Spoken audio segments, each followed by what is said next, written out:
जी, अस्सलाम वालेकुम बेटा, कैसे हैं आप लोग? ठीक हैं?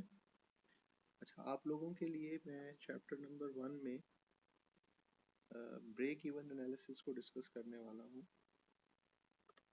Break even analysis.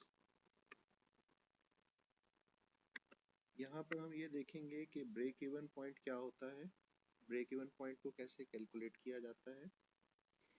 Break even point को समझने से पहले मैं ये चाहता हूँ कि आप ये समझें कि रेवेन्यू क्या होता है, यानी टोटल रेवेन्यू।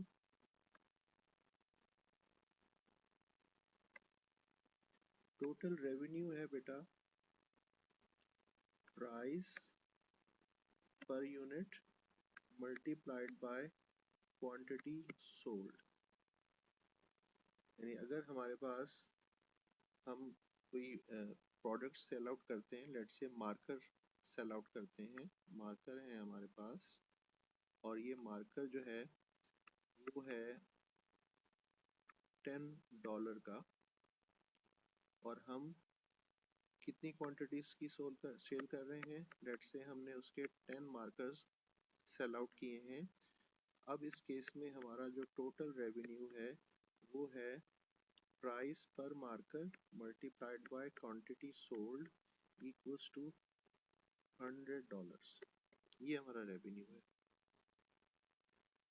रेवेन्यू के बाद एक चीज है जिसको हम कहते हैं कॉस्ट, या यूं कह लें कि टोटल कॉस्ट। टोटल कॉस्ट के बेटा दो पार्ट हैं, एक है फिक्स्ड कॉस्ट और दूसरी है वेरिएबल कॉस्ट। फिक्स्ड कॉस्ट क्या चीज है?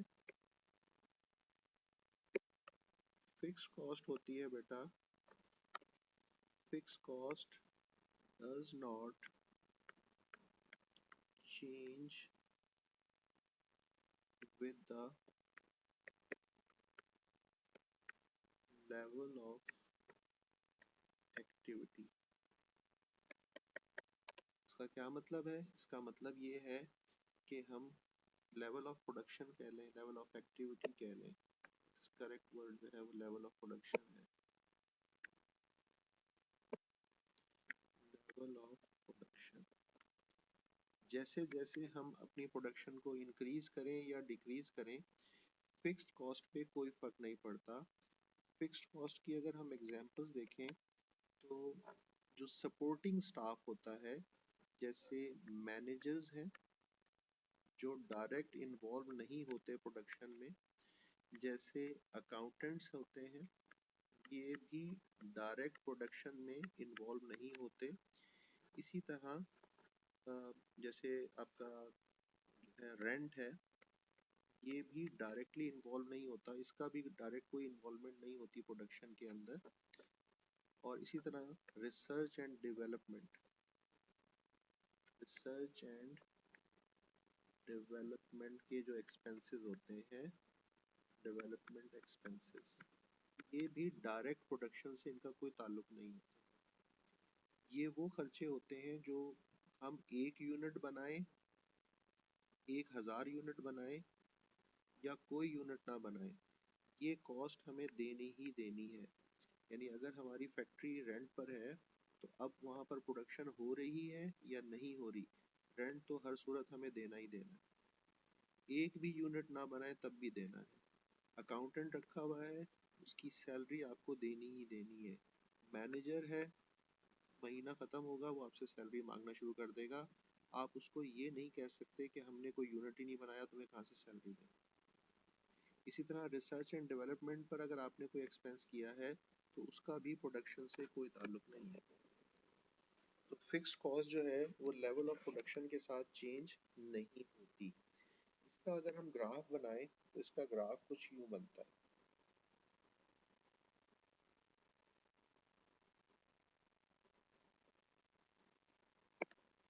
एक्स एक्सिस पर हम ले लेते हैं नंबर ऑफ यूनिट्स और वाई एक्सिस पर ले लेते हैं हम डॉलर्स, और ये हमारी फिक्स्ड कॉस्ट। आप ये देखें, यहाँ पर 1 यूनिट बनाए, 2 बनाए, 3 बनाए, 4 बनाए, 5 बनाए, 50 बना दें, फिक्स कॉस्ट जो है वो बिल्कुल पैरेलल टू एक्स एक्सिस चल रही है, यानी उसमें कोई चेंज नहीं आ रहा। तो फिक्स कॉस्ट कौन सी होती है? That does not change with the level of production. Fix cost के कंपैरिजन में हमारे पास होती है variable cost. Variable cost does change with the level of production or activity। जैसे जैसे हमारी प्रोडक्शन इंक्रीज होती है या डिक्रीज होती है, वेरिएबल कॉस्ट भी इंक्रीज या डिक्रीज हो जाएगी। वेरिएबल कॉस्ट के अंदर क्या चीज होती है? डायरेक्ट मटेरियल,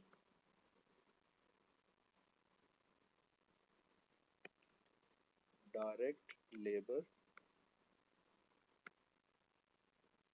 डायरेक्ट मटेरियल वो चीज होती है जो जो यानी कहना चाहिए कि मेजर पार्ट होता है किसी भी प्रोडक्ट का।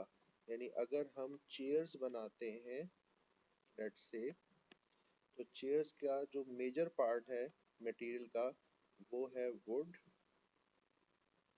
वो है ग्लू, वो है नेल्स। नेल्स को कैसे लिखते हैं? NAIL ही लिखते हैं ना शायद। ओके, और इस टाइप की चीजें। जबकि डायरेक्ट लेबर क्या है? डायरेक्ट लेबर वो है जो आपने कारीगर बिठा रखा है और वो उसको बना रहा है। इसी तरह फैक्ट्री ओवरहेड FOH, ये 3 चीजें मिलती हैं तो ये मिलकर इस FOH में कुछ चीजें जो है वो फिक्स होती हैं और कुछ वेरिएबल होती हैं, लेकिन फिलहाल हमारा वो टॉपिक नहीं है। वेरिएबल कॉस्ट वो कॉस्ट होती है जो लेवल ऑफ प्रोडक्शन के साथ चेंज होती है। अगर आप 1 यूनिट बना रहे हैं, यानी आपने अगर एक चेयर बनाई है तो उसमें लकड़ी उतनी उसी यानी 1 यूनिट के हिसाब से यूज होगी, ग्लू भी उसी हिसाब से यूज होगा, नेल्स भी उसी हिसाब से यूज होगा। ठीक है, इसी तरह लेबर भी उसी हिसाब से कम या ज्यादा होती जाएगी। तो वेरिएबल कॉस्ट जो है वो लेवल ऑफ प्रोडक्शन के साथ चेंज होती है। अगर हम इसका ग्राफ बनाएं, इसका ग्राफ कुछ यूं होता है। ठीक है, यहाँ पे बेटा ये एक्स एक्सिस, ये यहाँ वाई एक्सिस पर हम ले लेते हैं डॉलर्स, यहाँ पे हम ले लेते हैं नंबर ऑफ यूनिट्स, और ये हमारे पास है वेरिएबल कॉस्ट। देखें जैसे जैसे हमारे पास यहाँ पे जीरो थी, हमारी नंबर ऑफ यूनिट्स जीरो थे तो कोई वेरिएबल कॉस्ट नहीं थी। एक हुआ तो वेरिएबल कॉस्ट कुछ हो गई, 2, 3, 4 एंड सो ऑन। जैसे जैसे हमारा लेवल ऑफ प्रोडक्शन चेंज होता जा रहा है, हमारी वेरिएबल कॉस्ट भी चेंज होती जा रही है। ठीक हो गया बेटा? इसी तरह अगर हम टोटल कॉस्ट की बात करें, टोटल कॉस्ट जो है वो किस तरह से उसका ग्राफ बनता है? उसका ग्राफ कुछ यूं बन जाएगा, ये टोटल कॉस्ट का जो ग्राफ है वो यहाँ से इस तरीके से चलेगा। उसमें ये देखें, ये फिक्स कॉस्ट और ऊपर वाला ये टोटल कॉस्ट, ये फिक्स कॉस्ट है और ये टोटल कॉस्ट बन जाएगी। टोटल कॉस्ट में फिक्स कॉस्ट शामिल होती है। ठीक है, तो हमें पहली चीज हमने देखी कि हमारा फिक्स कॉस्ट क्या है। ठीक है, उसके बाद हमने देखा कि वेरिएबल कॉस्ट क्या है, और फिर हमने देखा कि टोटल कॉस्ट क्या है। अब अगर हम बात करें ब्रेक इवन की, तो ब्रेक इवन वो पॉइंट होता है, या ब्रेक इवन पॉइंट कौन सा पॉइंट होता है? वो पॉइंट होता है जहां पर टोटल रेवेन्यू जो है ये टोटल कॉस्ट के इक्वल हो, या इन अदर वर्ड्स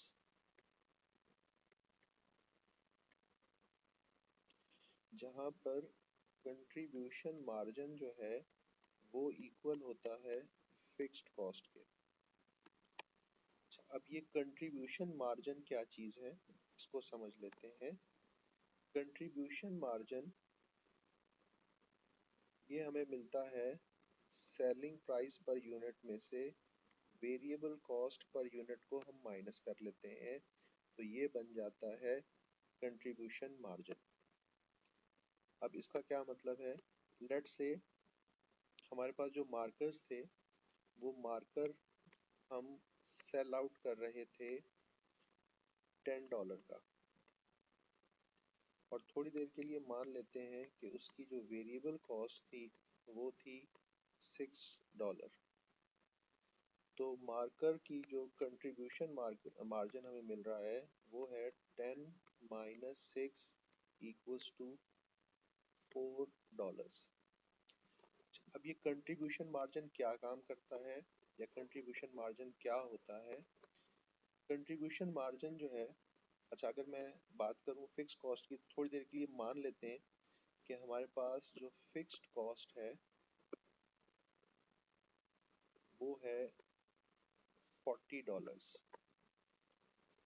अब अगर हम एक यूनिट सेल आउट करेंगे मार्कर का तो वो बिका है ₹10 का, उसमें से $6 की वेरिएबल कॉस्ट डिडक्ट हो जाएगी, तो बाकी बचे $4।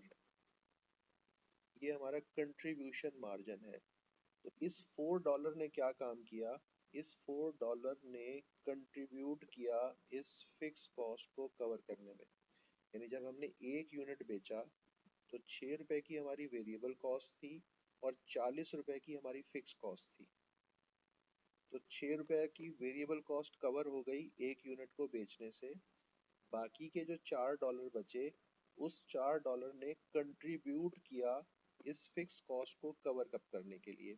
इसका मतलब ये है कि $4 यहाँ से मिल गए हमें, टोटल कॉस्ट थी हमारी $46 की, यानी किस तरह से $40 की फिक्स कॉस्ट थी, $6 का हमारा वेरिएबल कॉस्ट थी, $10 की हमारी सेल्स थी। उस 10 में से $6 तो कवर हो गए वेरिएबल कॉस्ट में, रिमेनिंग $4 ने कवर किया $40 को। तो इसका मतलब ये है कि $36 का लॉस है, वो हमें कहीं से लाकर इसको पूरा करना पड़ेगा। अच्छा, अब अगर हम 2 यूनिट बेचेंगे तो अब हमारा कंट्रीब्यूशन मार्जिन जो है वो हो जाएगा $8। अब क्या होगा, अब ये होगा कि हमारे पास इस $40 को कवर करने के लिए $8 कंट्रीब्यूट हो रहे हैं। इसका मतलब है अब हमारा जो लॉस है वो $32 का है। वो $32 हमें कहीं से लाने हैं और अपनी कॉस्ट को कवर अप करना है। इसी तरह अगर हम 3 यूनिट सेल आउट करेंगे तो अब हमारे पास $12 है कंट्रीब्यूट करने के लिए टुवर्ड्स फिक्स कॉस्ट ऑफ $40। इस तरह से जैसे जैसे हमारे नंबर ऑफ यूनिट्स इंक्रीज होते जाएंगे, फिक्स कॉस्ट को कवर अप करने के लिए डॉलर्स बढ़ते जाएंगे। तो यहाँ पर एक वक्त आएगा कि जब हम 10 यूनिट्स को सेल आउट करेंगे तो हमारे पास $40 होंगे to cover the fix cost of $40। इसका मतलब ये है कि जैसे ही हम 10 यूनिट बेचेंगे, हमारा कंट्रीब्यूशन मार्जिन और हमारी फिक्स कॉस्ट इक्वल हो जाएंगे, यानी हमारी कॉस्ट 100% कवर हो जाएगी, यानी हम लोग ब्रेक इवन पर आ जाएंगे।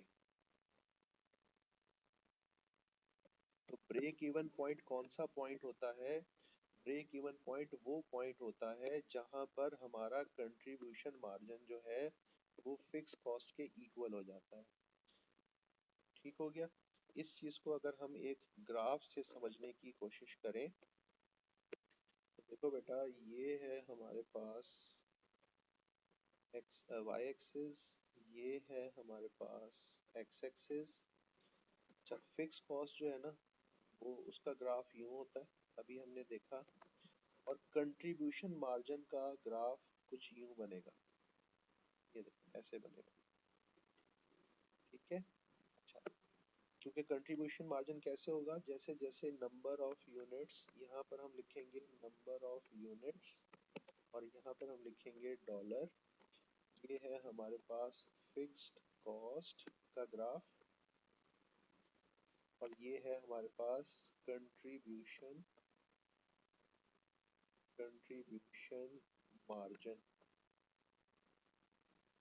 अभी हमने देखा कि जैसे जैसे हमारे यूनिट्स इंक्रीज हो रहे थे कंट्रीब्यूशन मार्जिन इंक्रीज हो रहा था और वो फिक्स कॉस्ट को उसी तरह कवर अप कर रहा था। इसका मतलब है ये जो पॉइंट है जहां पर कंट्रीब्यूशन मार्जिन फिक्स कॉस्ट के इक्वल आ रहा है, ये जो पॉइंट है इस पॉइंट को हम कहते हैं, ये हमारे पास ब्रेक इवन पॉइंट है। ठीक हो गया बेटा। अच्छा, अगर हम जो बना रहे हैं क्या फिक्स, यानी अगर हम इस ब्रेक इवन पॉइंट से पहले चलें, तो जब पहले चलेंगे तो क्या होगा, हम लोग हमारा जो कंट्रीब्यूशन मार्जिन है वो कम होगा, किससे, वो कम होगा किससे, फिक्स कॉस्ट से। फिक्स कॉस्ट ज़्यादा है, कंट्रीब्यूशन मार्जिन कम है। तो जब फिक्स कॉस्ट ज़्यादा हो, कंट्रीब्यूशन मार्जिन कम हो, तो इसका मतलब है हम कहाँ पर मौजूद हैं, हम अभी तक लॉस में मौजूद हैं। यानी ये वो जगह है जहाँ पर कंट्रीब्यूशन मार्जिन जो है वो फिक्स्ड कॉस्ट से कम होगा। और जब तक कंट्रीब्यूशन मार्जिन फिक्स कॉस्ट से कम होगा, हम कहाँ पर होंगे, हम लॉस पर खड़े होंगे। इसके बाद अगर हम बात करें ब्रेक इवन के बाद वाले पॉइंट की, तो जैसे ही हम इसके आगे चलेंगे, अब क्या होगा, अब ये हो रहा होगा कि हमारा जो कंट्रीब्यूशन मार्जिन है वो फिक्स्ड कॉस्ट से ज़्यादा आ रहा होगा। जब कंट्रीब्यूशन मार्जिन फिक्स्ड कॉस्ट से ज़्यादा होगा तो इससे क्या पता चलेगा, या इससे क्या हमें मिल रहा होगा, इससे हमें मिल रहा होगा प्रॉफिट। क्या मिल रहा होगा, प्रॉफिट। यानी ये कौन सी जगह है जहाँ पे कंट्रीब्यूशन मार्जिन जो है वो फिक्स्ड कॉस्ट से ज़्यादा आ रहा है। जब कंट्रीब्यूशन मार्जिन फिक्स कॉस्ट से ज़्यादा आ रहा होगा तो इसका मतलब है अब हम प्रॉफिट एंजॉय कर रहे हैं। और जब ये दोनों चीज़ें इक्वल हो जाएंगी, यानी कंट्रीब्यूशन मार्जिन जो है, कंट्रीब्यूशन मार्जिन जो है वो फिक्स्ड कॉस्ट के इक्वल होगा, तो उस वक्त हम ब्रेक इवन पर होंगे। यानी हम ना तो प्रॉफिट ले रहे होंगे और ना ही हमें अपनी जेब से कुछ देना पड़ रहा होगा। यानी हम जितना कमा रहे होंगे उतना ही खर्च कर रहे होंगे। ठीक है, तो अब अगर मैं इस ब्रेक इवन को फॉर्मूले के ऊपर लेके आना चाहूँ, तो इसके लिए आप यहाँ पर फॉर्मूला लिखेंगे, quantity equals to profit plus fixed cost divided by contribution margin. अच्छा, अब ये क्या चीज मैंने लिख दी है आपके सामने।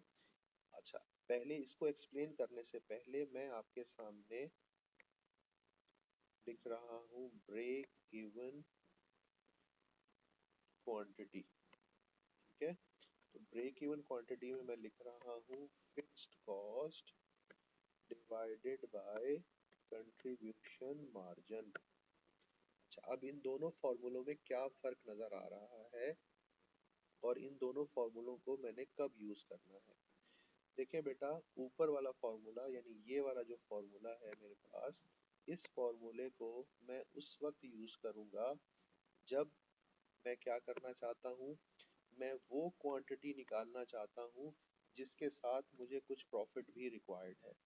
यानी फॉर एग्जांपल मैं ये चाहता हूँ कि मेरे पास जो फिक्स्ड कॉस्ट है वो है $40 की, और मेरे पास जो कंट्रीब्यूशन मार्जिन है वो है $4 का, और मैं उसके साथ ये भी चाहता हूँ कि मुझे कम से कम $40 का प्रॉफिट हो।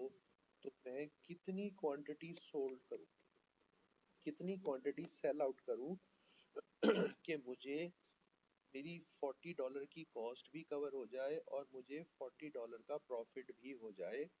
तो अब मैं कौन सा फॉर्मूला यूज करने वाला हूँ? अब मैं ये वाला फॉर्मूला यूज करने वाला हूँ। इस फॉर्मूले में $40 प्रॉफिट के प्लस $40 कॉस्ट के divided by contribution margin 80 divided by 4 equals to 20 units. तो अब इसका मतलब ये है कि अगर मैं 20 यूनिट सेल आउट कर रहा हूँ तो मेरी $40 की कॉस्ट भी कवर हो रही है, फिक्स कॉस्ट, वेरिएबल तो हो ही रही है, प्लस मुझे $40 का प्रॉफिट भी मिल रहा है।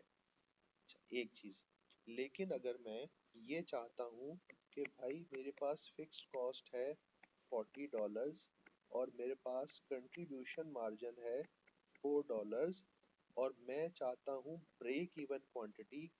ब्रेक इवन क्वांटिटी का मतलब होता है प्रॉफिट इक्वल्स टू जीरो। तो अब मुझे बताएं कि मैं कौन सा फॉर्मूला यूज करूंगा। बेसिकली ऊपर वाला ही फॉर्मूला है, प्रॉफिट की जगह जीरो पुट कर देने से ब्रेक इवन क्वांटिटी मिल जाती है।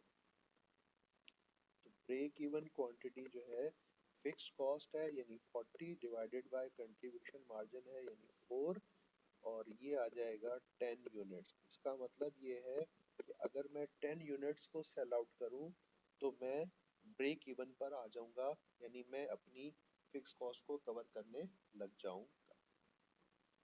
ठीक है बेटा, ये अगर आपको समझ में आ गई हैं चीजें तो अब मैं आपको लेके चलता हूँ क्वेश्चंस के ऊपर स्टडी टेक्स्ट में, और यहाँ जाकर हम कुछ सिलेक्टेड क्वेश्चंस को देख लेते हैं। अच्छा, सबसे पहले ये आपका चैप्टर नंबर 1 ही है, फिक्स कॉस्ट। क्वेश्चन नंबर 12 को अगर आप देखें तो क्या कहता है कि फिक्स्ड कॉस्ट इज, अभी हमने ये पढ़ा कि फिक्स्ड कॉस्ट कौन सी होती है, which does not change from the with the level of production। यहाँ देखा था, fixed cost does not change with the level of production or with the level of activity। तो a cost that does not change with the level of activity, fixed cost। इसके comparison में हमने variable cost को देखा था, तो वो कौन सी थी? वो थी a cost that does change with the level of activity। ठीक है बेटा, क्वेश्चन नंबर 14 पर अगर आप आए तो यहाँ पे कहता है company sells a single product with a selling price of ₹35 if variable cost per unit is 10 and fixed cost is ₹250। Fixed cost है ₹250। अब यहाँ पे उसने इस क्वेश्चन में ना थोड़ा समझने वाली चीज है, पूछा क्या है, compute the amount of total contribution. Contribution क्या चाहिए to break even. Break even कब होगा? जब कंट्रीब्यूशन मार्जिन जो है वो फिक्स्ड कॉस्ट के इक्वल होगा। फिक्स्ड कॉस्ट यहाँ पर कितनी है? 250। इसका मतलब है कंट्रीब्यूशन भी तो यही चाहिए होगा हमें। नेक्स्ट क्वेश्चन देखें बेटा, which of the following statements are correct? Number 1, a company will break even if total contribution is same as the total fixed cost। अभी यही तो पढ़कर आए हैं। सेकंड पार्ट में क्या लिखा है? Company will make a profit if total contribution is same as the total. No. और फिर बाकी तो सब वैसी गलत हो जाएंगी क्योंकि अगली option all of the above है, तो ये सब गलत है।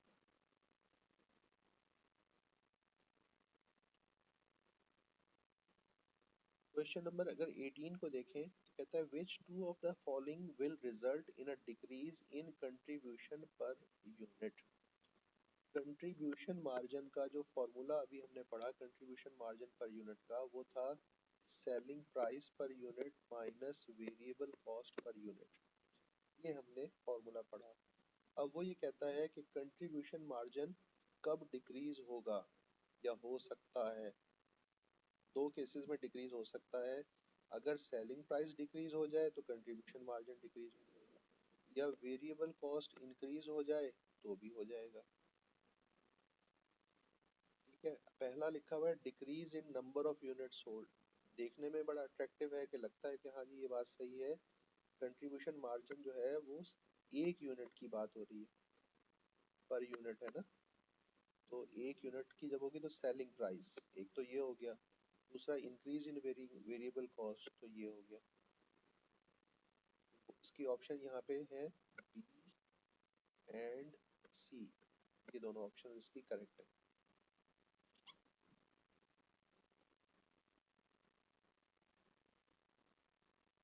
Okay, Mania owns a clothing outlet with fixed cost 150,000 per week and variable cost of rupees 2500 per unit. Total cost function is, अच्छा आपको मालूम है कि y equals to mx plus c, ये क्या है, इक्वेशन ऑफ स्ट्रेट लाइन है, और ये कॉस्ट फंक्शन भी होता है, जिसमें y क्या चीज होती है, टोटल कॉस्ट, m क्या होता है, वेरिएबल कॉस्ट, x क्या होता है, नंबर ऑफ यूनिट्स प्रोड्यूस, और c क्या होता है, फिक्स्ड कॉस्ट।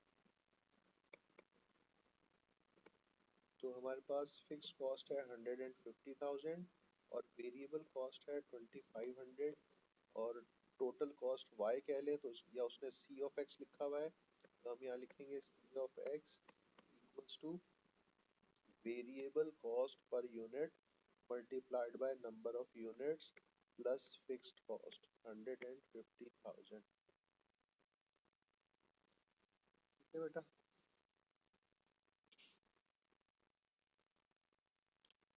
नेक्स्ट अगर आप देखें, जो कि मैं अभी फिलहाल सिर्फ ब्रेक इवन और इससे रिलेटेड क्वेश्चंस कर रहा हूँ। क्या कहता है, calculate variable cost per unit from the following information. यहाँ पर अगर आप देखें तो आपको यूनिट्स गिवन है और यहाँ टोटल कॉस्ट है। यूनिट्स नॉर्मली x होता है और टोटल कॉस्ट y होता है। यहाँ आप देखें तो ये है आपके पास x1, ये है x2, ये है y1, ये है y2। तो यहाँ से आप स्लोप निकाल सकते हैं या वेरिएबल कॉस्ट निकाल सकते हैं इस तरह से, y2 minus y1 divided by x2 minus x1, ये है बेटा 40 और ये है 2, m की वैल्यू आ रही है 20, और अगर आपको याद हो तो y equals to M X plus C में से जो m होता है ये आपकी वेरिएबल कॉस्ट होती है, ये बीटा ऑप्शन बन जाएगी। क्वेश्चन नंबर 45 में उसने आपसे फिक्स्ड कॉस्ट पूछी है, बाकी अगर आप इंफॉर्मेशन देखें तो वही है जो ऊपर वाले क्वेश्चन की है। तो m तो हम ऑलरेडी निकाल चुके हैं, अब हम यूज कर सकते हैं y minus y1 equals to m into x minus x1। y minus y1 that is 340 equals to m 20 x minus x1 which is 7, y minus 340 20x minus 140, और अब ये माइनस 340 वहाँ जाकर प्लस हो जाएगा, तो 20x minus 140 plus 340 is 200। तो अब जो x के साथ मल्टीप्लाई हो रहा है वो वेरिएबल कॉस्ट है और ये फिक्स कॉस्ट है, तो ये हो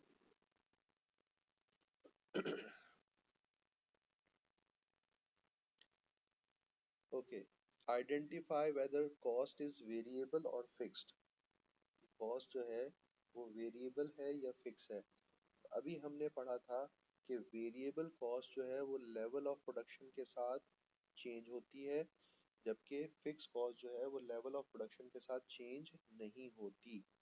तो यहाँ देखें 5 यूनिट्स पे कॉस्ट 40 है, 8 यूनिट्स पे कॉस्ट 25 है, तो लेवल ऑफ एक्टिविटी या लेवल ऑफ प्रोडक्शन के साथ कॉस्ट पर यूनिट चेंज हो रही है। तो जब लेवल ऑफ एक्टिविटी के साथ कॉस्ट चेंज होती है तो उसको हम कहते हैं variable cost.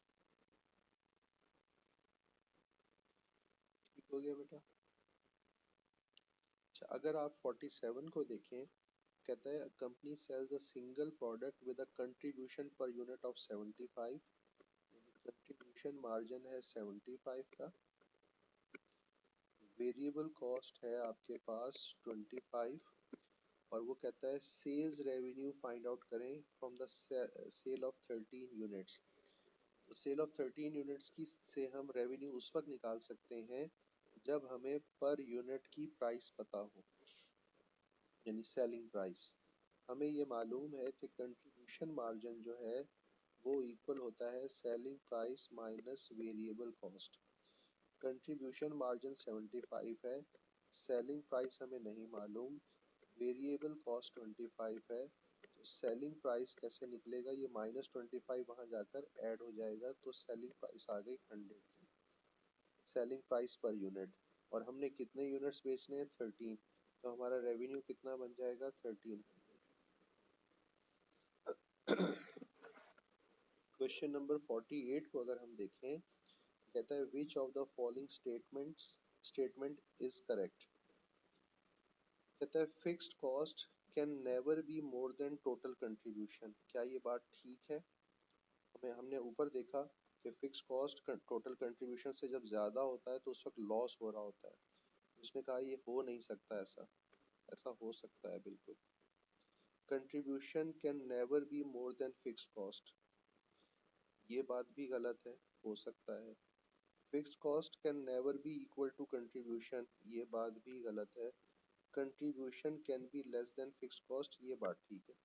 Contribution fix cost से लेस हो सकती है और ये बात बिल्कुल ठीक है।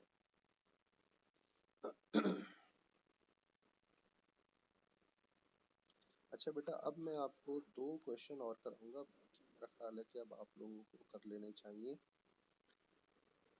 या बल्कि ये 2 क्वेश्चन भी देख लेते हैं।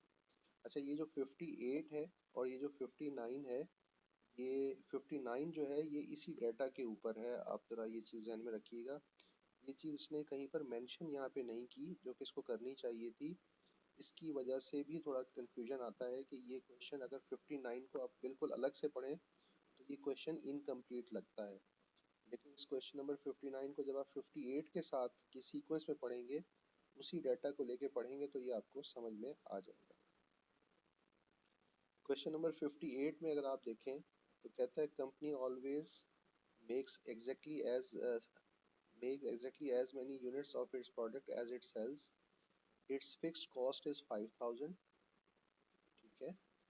और फिर कहता है in addition it cost ₹3 to make 1 unit, additional है तो ये वेरिएबल कॉस्ट है, and each unit sells for 8.5, at what level of output and sales per year will company be at break even. अभी हमने ये पढ़ा कि ब्रेक इवन पॉइंट पे हम कहते हैं fixed cost divided by contribution margin, और कंट्रीब्यूशन मार्जिन को हमने कहा था selling price minus variable cost. Fix cost है हमारे पास 5000, सेलिंग प्राइस है हमारे पास 8.5 और वेरिएबल कॉस्ट है 3। ये लो बेटा, इसको कैलकुलेटर यहाँ पे कर लेते हैं अभी। 5000 डिवाइडेड बाय 8.5 माइनस 3, ये आ रहा है 909, तो ये बनता है बेटा बीटा ऑप्शन। अब वो कहता है कि at what level of output and sales per year will the company make a profit of ₹8300 per year. अभी 2 मिनट पहले मैंने आपको एक फॉर्मूला बताया था जिसमें हम प्रॉफिट की भी बात कर रहे थे, तो फिर हमने कहा था कि भाई अगर हमें एक सर्टेन प्रॉफिट भी रिक्वायर्ड है तो हम, और फिर क्वांटिटी रिक्वायर्ड हो, तो कौन सा फॉर्मूला लगेगा? ये वाला, profit plus fix cost divided by contribution margin. यहाँ पर आ जाए बेटा इस क्वेश्चन पे। अब इस क्वेश्चन को अगर आप देखें, यहाँ पर प्रॉफिट है 8300 का, फिक्स कॉस्ट वही है जो ऊपर वाले क्वेश्चन में थी, डिवाइडेड बाय कंट्रीब्यूशन मार्जिन भी वही है जो ऊपर वाले क्वेश्चन में था, 8.5 माइनस 3। अब इसको यहाँ पर कर लेते हैं, 8300 प्लस 5000 डिवाइडेड बाय 8.5 माइनस 3, ये आ रहा है बेटा 2418, 2418, ये डेल्टा ऑप्शन बन गई है। ठीक हो गया बेटा। क्वेश्चन नंबर 60 की अगर हम बात करें, कहता है कॉस्ट फंक्शन तो ये है, और प्राइस फंक्शन ये है, what is the break even quantity. अगर आप याद करें तो जो सबसे पहली चीज मैंने आपको बताई थी वो ये था कि ब्रेक इवन कब होता है, जब टोटल रेवेन्यू टोटल कॉस्ट के इक्वल होता है। और रेवेन्यू को हमने क्या कहा था, रेवेन्यू को हमने कहा था, कहाँ गया ये शुरू में, रेवेन्यू को हमने कहा था प्राइस इनटू क्वांटिटी सोल्ड, ये था रेवेन्यू, याद करें। और अब आ जाए इस क्वेश्चन पे, ये तो है कॉस्ट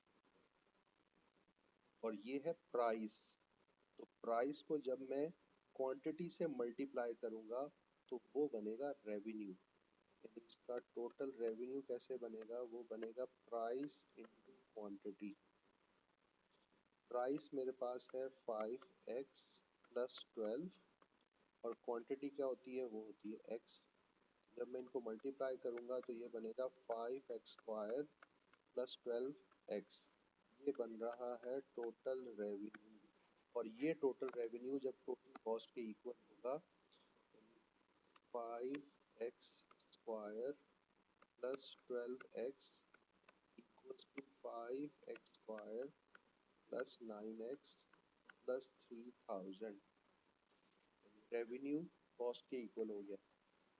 अब यहाँ पर अगर आप देखें 5x स्क्वायर यहीं पे कैंसिल आउट हो जाएगा, ये 9x इक्वेशन की अदर साइड पर जब जाएगा तो 12x minus 9x is 3x equals to 3000 और यहाँ से x की वैल्यू आ जाएगी 1000। अब मेरे पास आंसर क्या आया, 1000 यानी 4। इस तरीके से भी हम इसको कैलकुलेट कर सकते हैं। और फिर एक क्वेश्चन था जी, क्वेश्चन नंबर 66 भी था शायद। क्या कहता है, a company currently produces 50 units and earns a total profit of 1480। ये प्रॉफिट है, ये यूनिट्स हैं, यानी ये क्वांटिटी है। कहता है the value of contribution at break even point is 520। Contribution at break even means ये फिक्स्ड कॉस्ट है।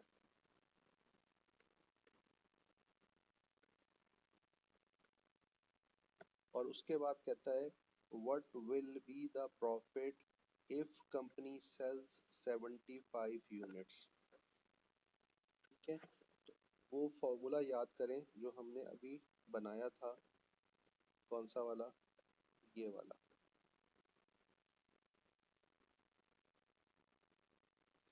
ये वाला। ठीक है, प्रॉफिट आ रहा है ना इसमें ब्रेक इवन के साथ, सॉरी क्वांटिटी के साथ प्रॉफिट आ रहा है। इस फॉर्मूले को लेके चलें और आ जाए यहाँ पर। अच्छा, सबसे पहले हमने कहा कि जी हमने 50 यूनिट्स बनाए, उस वक्त हमारा प्रॉफिट था 480 का, 1480 का। उस वक्त हमारी कॉस्ट फिक्स कॉस्ट थी 520 और उस वक्त हमारा कंट्रीब्यूशन मार्जिन कितना था वो हमें नहीं मालूम। तो यहाँ से मैं कंट्रीब्यूशन मार्जिन निकाल सकता हूँ। तो कंट्रीब्यूशन मार्जिन निकलेगा 1480 प्लस 520 इज 2000 डिवाइडेड बाय 50। तो कंट्रीब्यूशन मार्जिन आ रहा है 40 का। नहीं जी, कंट्रीब्यूशन मार्जिन मिल गया। अब उसके बाद वो क्या कहता है कि कंपनी अगर 75 यूनिट सेल आउट कर रही हो उस वक्त उसका प्रॉफिट क्या होगा। फिक्स कॉस्ट हमारी 520 की है और कंट्रीब्यूशन मार्जिन हमने 40 यूनिट्स निकाल दिया है। तो सबसे पहले ये 40 यूनिट्स यहाँ जाकर मल्टीप्लाई होंगे, तो ये आएगा 75 मल्टीप्लाइड बाय 40 इज 3000। 3000 जो है ये इक्वल है प्रॉफिट प्लस 520 के। उसने हमसे प्रॉफिट पूछा है तो 520 वहाँ जाकर क्या होगा, वहाँ जाकर माइनस हो जाएगा। प्रॉफिट इक्वल्स टू 3000 माइनस 520, तो हमारा आंसर है 2480।